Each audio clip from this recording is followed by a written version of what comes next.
assuming you can hear me.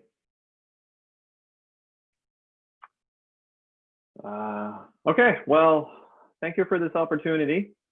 I'm just going to jump right in with a few details about myself.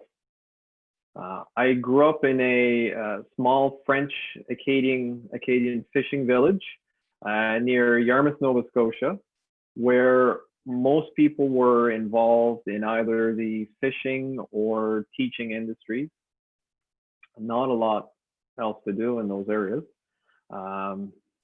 I guess you could say I'm one of the few that broke the mold and went down a different path and even left the community. I'm the oldest of 3 kids. My father and sister still live in the same general area near Yarmouth. And I'm a very stubborn individual. As I grew up, things were very routine. Sunday, we'd drive about 45 minutes to go visit mom's parents. Monday to Friday was just going to school. Saturday daytime was chores around the house, indoors, outdoors, wherever. While Saturday evening, more often than not, we'd have beans and hot dogs for supper and then go to mass right before 7 o'clock. And when I say right before, I mean right before, like 6:58, 6:59. Mass would last about 55 minutes. Then as soon as it was done, everyone would bolt out the door to see how fast we could get to the car and get on the road before all the slower people would start driving. Being a Catholic mass, things were very repetitious.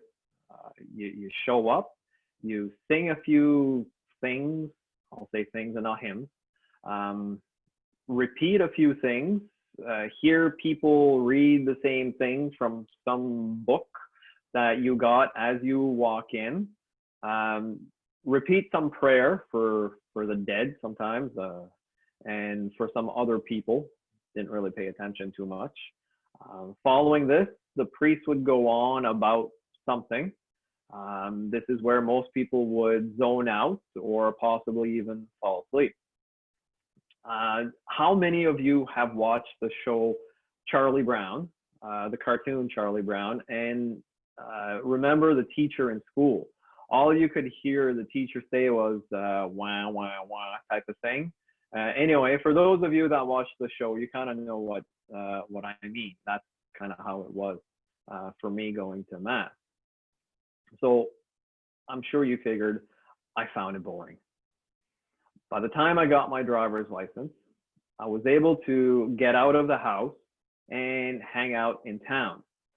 We lived about 15, 20 minutes away from Yarmouth, so it wasn't that far. I also got a job and would have to work most Saturday evenings. So that means practically no more church. Since there were very few priests, or I guess even less than now from what I hear, the French Mass in our village was on Saturday evenings, while the English Mass was on Sunday mornings in another church in another village a little bit further. Anyway, over the next couple of years, I was often busy on Saturday evenings, either working or spending time with my friends, enjoying a new hobby when it was nice, involving a little bit of environmental analysis on the golf course. But you know what?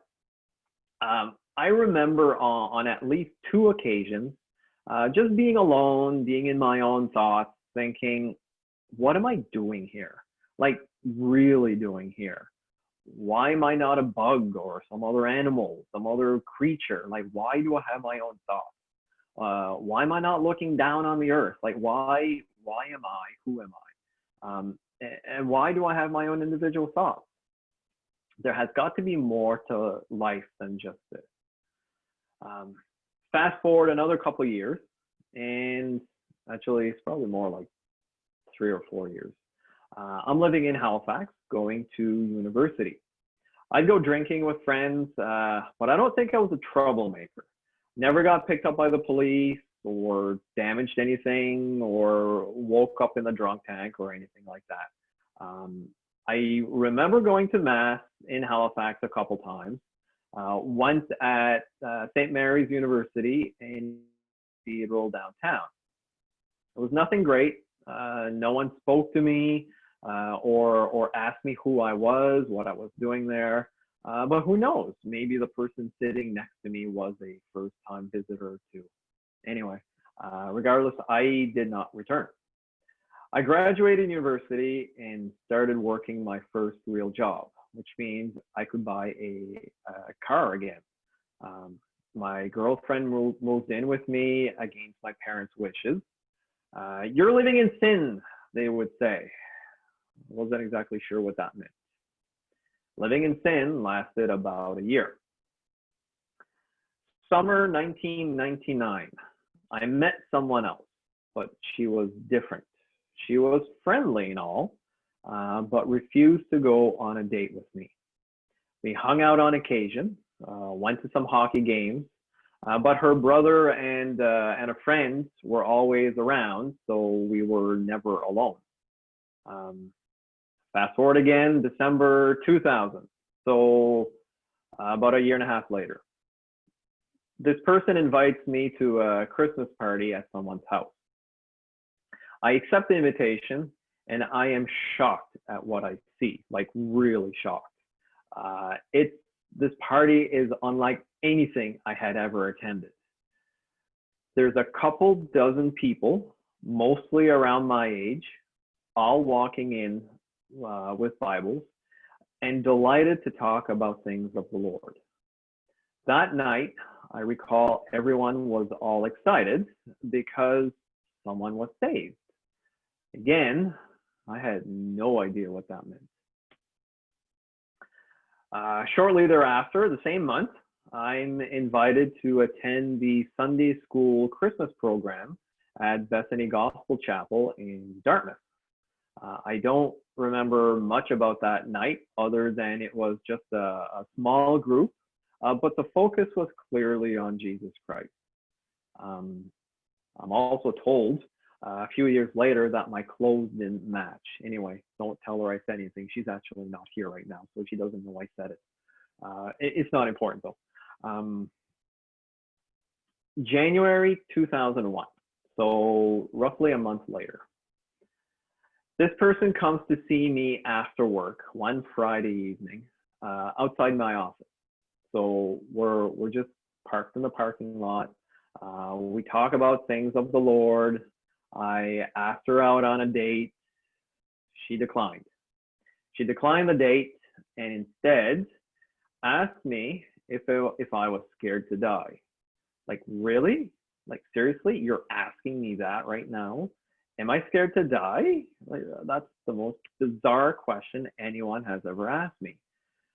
But I had never really thought about it. What really kind of struck home or shocked me at that time is that she said she was not scared to die because she knew that when she died, she'd be with her Lord and Savior. For those of you that may not have figured it out yet, this person's name is Julie. She's now my wife. Remember earlier when I first started and introduced myself when I said I was stubborn? Well, we argued a bit that night and I left angry.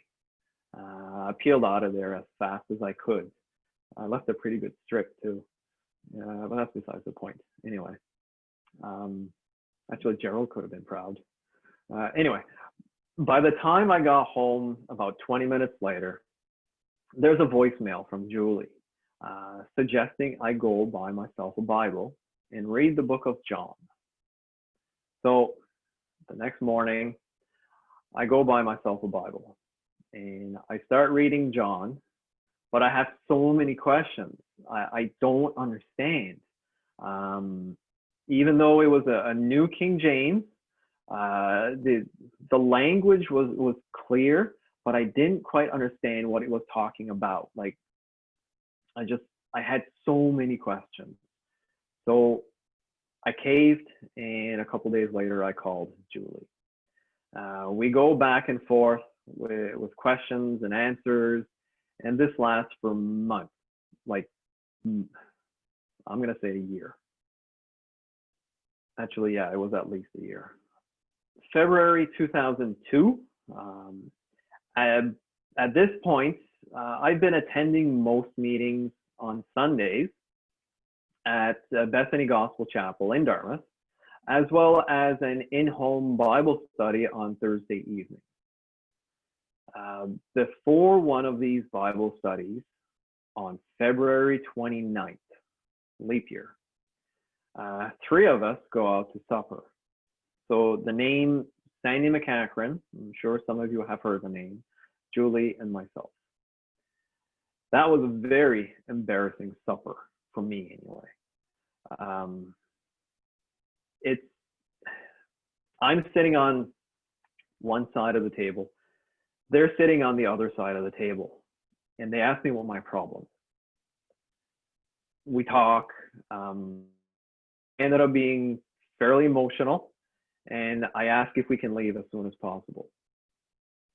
Moments later, in the back of Sandy's car, I accepted Jesus as my Savior. I can say that, and I'm sure everyone has said it, like there's no big parade or fireworks, but you do have this feeling that there's a burden that's been taken away. I've made many changes in my life since that night, but without the Lord's help, many or probably all of them would have been impossible. I've learned as a believer in the Lord, it's not about coasting through life without problems, but instead it's about being carried through life with someone always there to help you and give you the strength. Sure, I can do things on my own, but the outcomes are always better when I ask the Lord for help. He knows what's best for me. It might sound easy to confess one's sins and accept Jesus, but I found it hard, like really hard. I just couldn't let go. Months and months went by between when I first heard and when I gave my life to Christ. Discussions with Julie, going to Bible studies, going to meetings, asking questions, getting Julie to ask her dad for help, and lots of prayer by other believers. That's what it took. Want to know what else was hard? Telling my Catholic parents. Having grown up in the Catholic Church, I felt like I was letting my parents down. I eventually did tell them, but I was a nervous wreck. Thankfully, Julie was there with me, and so was Jesus. Without those two, I don't know if I would have.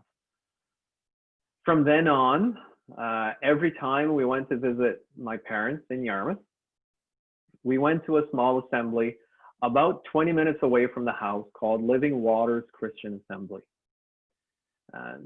The ironic thing is, I remember hearing about this place growing up because there used to be a school attached to that assembly.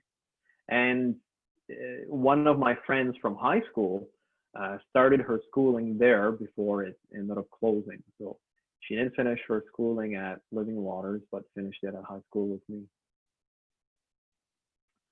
I've heard a few testimonies, and quite often people say, this verse spoke to me, that verse spoke to me. But I can't pinpoint a specific verse that really unblocked things, that really made it clear for me. But rather, there's an experience that really scared me. It's the lake of fire. I now know I will never experience the lake of fire. And I think I'm going to find this next part really hard to say. But I'm concerned that some of the people around me may end up there.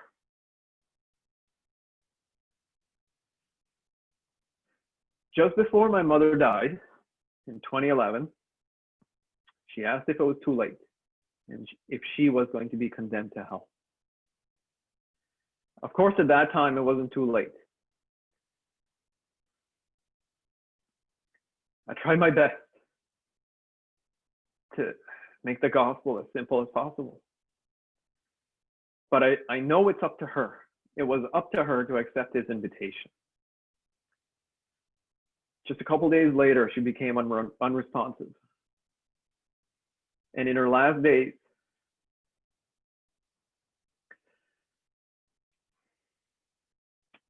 Julie would sing hymns to her in the hope that she could hear and still understand. To this day, I don't know if she's in heaven, but I hope she is. Moments ago, I said there was no specific verse that really spoke to me when I was first saved. But after my mother died, Revelation 21 did comfort me some. Verses 1 to 4 says, "And I saw a new heaven and a new earth, for the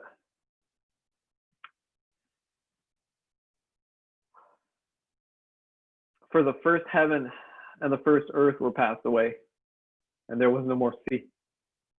And I, John, saw the holy city, New Jerusalem, coming down from God out of heaven, prepared as a bride adorned for her husband. And I heard a great voice out of heaven saying, Behold, the tabernacle of God is with men, and he will dwell with them. And they shall be his people, and God himself shall be with them, and be their God. And God shall wipe away all tears from their eyes, and there shall be no more death, neither sorrow nor crying. Neither shall there be any more pain, for the former things are passed away." Since I accepted Jesus as my Savior, I see what he's done for me and his awesome power. Some things are clearly his will, while other things are clearly not meant to be. For example, in late 2014 and early 2015, we were praying about a move from Halifax to Ottawa and put it in the Lord's hands. When the transfer for Julie's job was approved in early 2015, we put our house on the market in the middle of a harsh winter and during an economic slowdown. Houses were not selling for months and months, if not years. Ours sold in 2 months in the middle of a horrific winter. It was clearly the Lord's doing. Like I mentioned before, life as a Christian is not about being on cruise control, but about spending time in the Word and with other believers.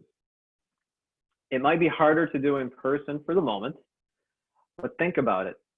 I'm over 1,000 kilometers away from many of you right now, but we're still spending time together.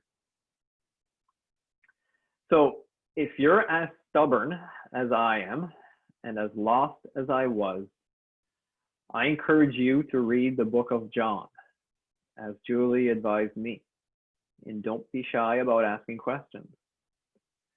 I know any Christian on here tonight would be more than happy to set some time aside and speak with you.